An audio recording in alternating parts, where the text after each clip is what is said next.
Okay, hold on. I want to touch on one of the funniest tweets that I saw this weekend. So on the practice show Saturday morning practice, yeah, practice two. I was down in the pits for NBC rather than up in the booth, just mixing it up a little. And they're like, "Hey," my producer goes, "Hey, Alex seemed to have a pretty good session. Why don't you go? Why don't you go talk to him?" I was like, "All right." So I walked over to Alex, who just got out of the car, and Is this when you asked him like 3 questions in a row? I did. It was 3 questions. I asked him 2.5 questions in one go. And then when I put the microphone up to him, there was what in the moment felt like an extraordinarily long pause before he answered. And in my head, I was convinced it was because he had some smart ass reply that he was debating internally, like, do I say this on camera? Do I not say this on camera? And then he got into the answer and it was fine. And yeah, we had a lot of comments on that. yeah. So we'll let Alex explain what happened.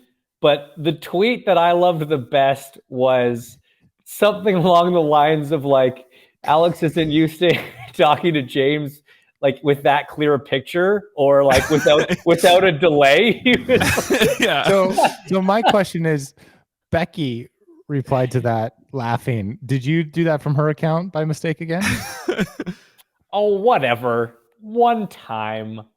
So what happened, guys? For those of you that didn't watch the broadcast, which wasn't very many of you, because we had a massive amount of TV ratings, the highest non-Indy 500 IndyCar race since 2011, decade, which is amazing. So good job, NBC. It clearly was because James is in the booth. So thank you, James. And that's a great thing for our sport. But anyways, yes, James asked me all of these questions at once. They weren't hard questions. They were just questions that I had answers to. And as I tried to open my mouth to form an answer, my brain answered all of them. And so I desperately couldn't think of any word at all. And I just looked at James with kind of terror in my eyes. And then he kind of like tried to smile, but he didn't know what was going on. And then all I could think of was sorry. And so then once I said sorry, I got like the block in my mind was out, and then I could answer the question. The word "damn" had broken, yes, and you could finally start speaking. Yeah, we got Scott so Jeffrey. Bad. Sorry, felt so bad that I thought that maybe he thought I was being mean or not trying to be professional or something, and I truly just couldn't think of a word. So yeah, we had Scott Jeffries. Did Rossi need rebooted? Yeah, I mean, I think as so. in the first few moments were priceless. Gary Wood, who listens to every episode since the beginning, Hinch is clearly saving his non-pixelated image for the TV screen. Chad Bunch is not used. Alexander Rossi is not used to seeing Hingetown without a delayed internet connection. Yeah. There you go.